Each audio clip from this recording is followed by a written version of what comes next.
The two security guards approached with steady, deliberate steps, their black shoes clicking softly against the polished floor. The bank's hum of activity seemed to dim as customers turned their heads toward the brewing conflict. Conversations died down.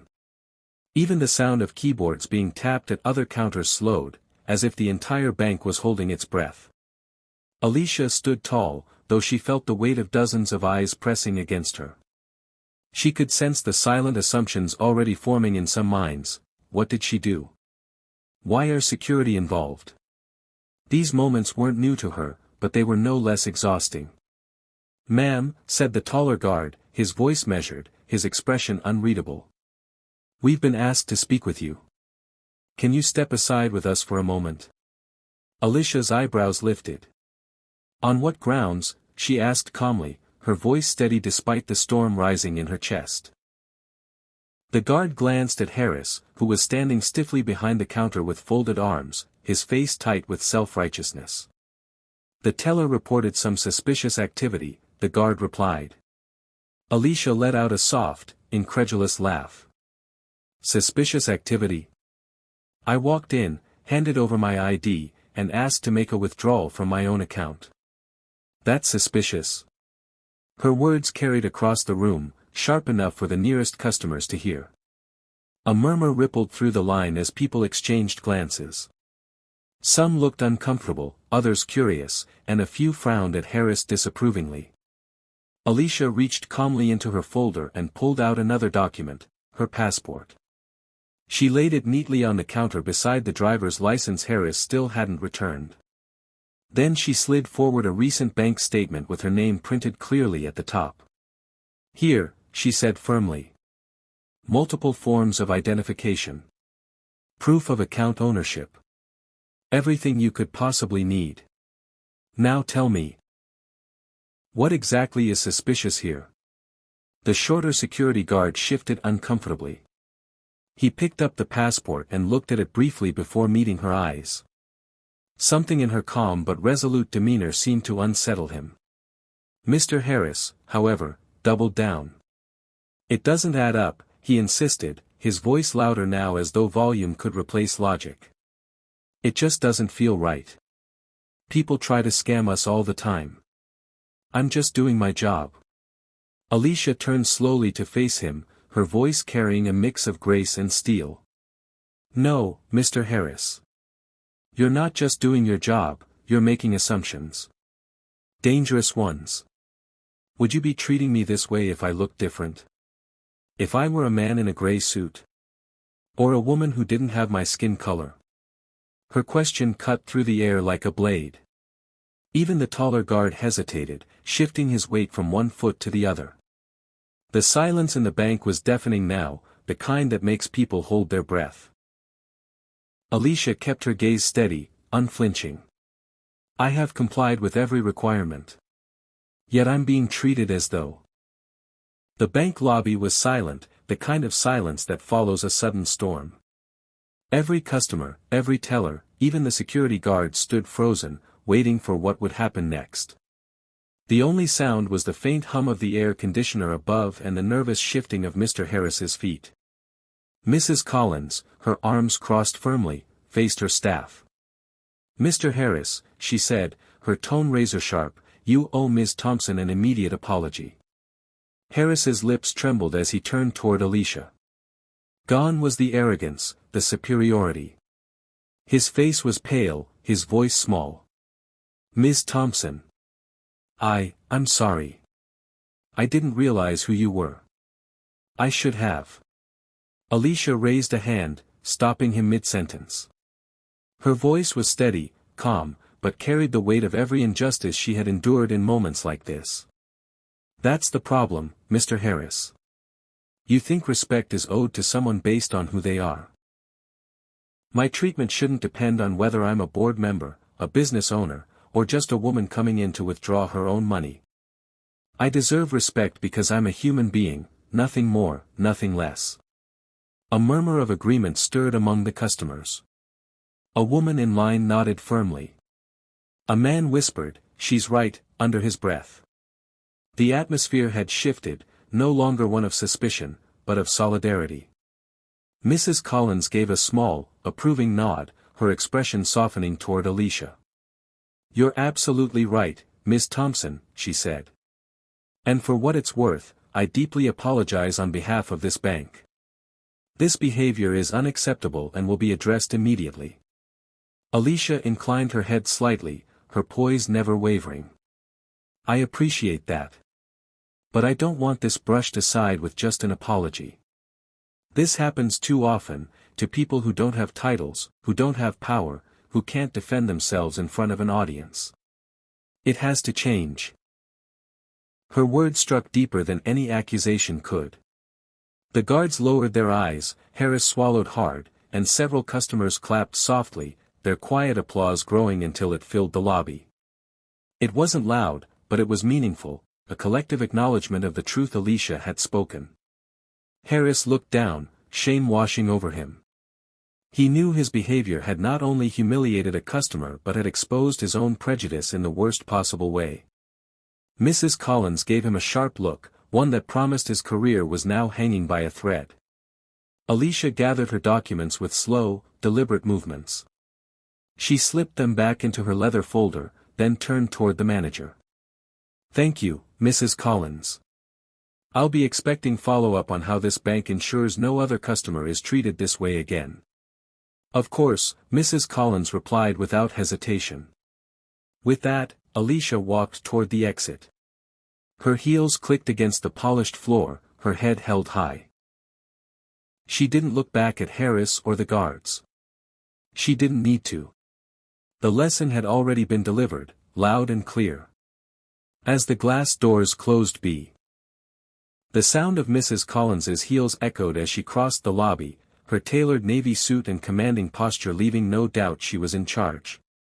Her face carried the sternness of a woman who had seen countless conflicts but had little patience for unnecessary drama. "What's happening here?" she demanded, her voice cutting through the silence like a gavel in a courtroom. Mr. Harris straightened immediately, his smugness evaporating into nervousness. "Mrs. Collins," he began, gesturing toward Alicia, "this woman, she's acting suspicious. She's trying to withdraw a large sum of money. I thought it best to call security before anything went wrong." The manager's sharp eyes flicked to Alicia, who stood with quiet dignity, her documents neatly arranged on the counter. Then she looked at the two guards, who were still hovering, unsure whether to intervene or retreat. "Suspicious?" Mrs. Collins repeated slowly, the word heavy with disbelief. "And what exactly has she done that's suspicious?" Harris faltered. "Well, her ID, it just didn't seem right. And the amount." Mrs. Collins held up a hand, silencing him. She stepped closer to the counter, picked up Alicia's passport and bank statement, and examined them with quick precision. Her expression changed almost instantly, from neutral, to recognition, to a flicker of shock. "Oh," she breathed, her voice soft but edged with realization. She turned to Alicia, her tone shifting to one of respect. "Ms. Thompson. I didn't expect to see you here in person today." A ripple of whispers spread through the customers in line. Mr. Harris blinked, confused. You know her." Mrs. Collins's eyes hardened as she looked back at him. "Yes, Mr. Harris. I know her very well. Ms. Alicia Thompson is not just a client, she is a board member of this bank's parent company. She helps make decisions that affect every branch, including yours." The color drained from Harris's face. He opened his mouth, but no words came out, just a faint stammer. His earlier arrogance crumbled into visible panic. Meanwhile, the taller security guard quickly straightened, his earlier authority dissolving into embarrassment. "Ma'am," he said to Alicia, we weren't aware." Alicia lifted a hand gently, stopping him. Her expression was calm, but her eyes burned with intensity. "You didn't need to be aware of my title," she said firmly. "What you needed was to treat me with the same basic respect you'd give any other customer." The statement landed with undeniable truth. A hush fell over the room once more, though this time it wasn't heavy with suspicion, it was charged with realization. Mrs. Collins's lips pressed into a thin line as she turned on Harris. You profiled a loyal customer. You embarrassed her in front of a room full of people. And worst of all, you nearly escalated an unnecessary situation into something far more serious. Harris stammered again, sweat beading on his forehead. I was just being careful. No, Mrs. The double-glass doors of the downtown bank slid open with a quiet whoosh as Alicia Thompson stepped inside.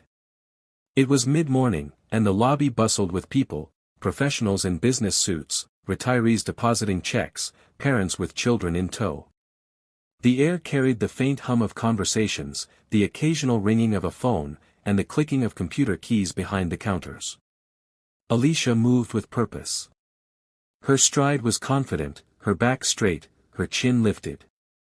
She had dressed carefully that morning in a navy blazer and a crisp white blouse, her curly hair neatly pinned up. In her hand, she carried a leather folder filled with documents, including her identification, bank statements, and papers for a recent business transaction. Today was supposed to be simple: walk in, withdraw funds, finalize her plans, and leave.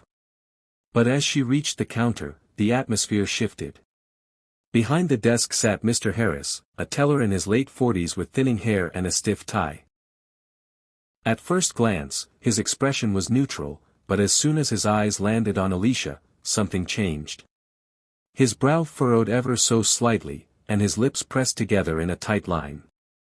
To Alicia, it was subtle but not unfamiliar, the silent judgment she had encountered in places where she was not expected to belong. Instead of offering the customary smile or greeting, Mr. Harris leaned back in his chair and gave her a long, scrutinizing look. Yes. Can I help you? He asked, his tone clipped, more like a challenge than an invitation. Yes, Alicia replied politely, sliding a form across the counter. I'd like to make a withdrawal from my account. Mr. Harris didn't even glance at the paper immediately. Instead, his eyes darted to the folder she carried, then back to her face. Do you have identification? He asked, his voice sharp. Of course, Alicia said, already reaching into her folder to produce her driver's license. She placed it on the counter with steady hands, though inside, a familiar irritation stirred. Mr. Harris picked up the card but examined it far longer than necessary. He looked at the photo, then at Alicia, then back at the card as though trying to catch her in a lie. And what's the purpose of this withdrawal? He asked suspiciously. Alicia blinked, slightly taken aback. That was not a standard question for such a routine transaction. It's for personal use, she answered evenly, refusing to let his tone rattle her. But Harris was not satisfied. He tapped the ID against the counter and leaned forward. Do you even have an account here? This is a significant sum. The word stung, not because Alicia doubted her own legitimacy, but because she heard the unspoken meaning. Would he be questioning a man in a tailored suit the same way? Would he grill a white woman making the same request? A hush seemed to fall over the interaction, even if the rest of the bank carried on with its noise. Alicia straightened her shoulders, her voice calm but. Alicia's polite response did little to ease the tension between her and Mr. Harris. He set her ID down on the counter but didn't return it. Instead, he tapped his pen against the desk, his eyes narrowing as if every movement she made was suspicious. What exactly do you do for work, Ms. Thompson? He asked suddenly. Alicia blinked, caught off guard. Excuse me? It's a routine question, he said quickly, though his tone carried more skepticism than professionalism. You're asking to withdraw a large amount. I just want to make sure everything is in order. Her jaw tightened. Alicia knew the procedure, she worked in finance herself, after all, and this wasn't routine at all. Personal inquiries about employment weren't standard protocol for a withdrawal. Still, she kept her tone calm. I own a consulting business. I've provided my account details and ID. That should be more than sufficient. But Harris was already shaking his head, unconvinced. He glanced over his shoulder at a fellow teller, leaning toward her and whispering something behind his hand. The other teller frowned but said nothing, clearly uncomfortable with the direction the conversation was heading. Alicia felt the shift in the room before she saw it. A couple of customers in line began watching the exchange, their curiosity piqued by the unusual tension. Alicia was used to being under a microscope, but in this moment, the scrutiny pressed heavier than usual. "Wait here," Harris said, rising abruptly from his chair. He kept her ID in his hand as though holding it hostage. "I'll need to verify some things." Alicia raised an eyebrow. "Verify what, exactly?" "You have my ID. You have my account number. What else could you possibly need?" Her question was met with silence as Harris turned away, muttering something into a small microphone pinned to his collar. Alicia's stomach sank. She recognized the gesture instantly. He was calling security. She took a slow breath, willing herself to stay composed. She could feel the eyes of strangers boring into her, some sympathetic, others indifferent, a few even suspicious like Harris himself.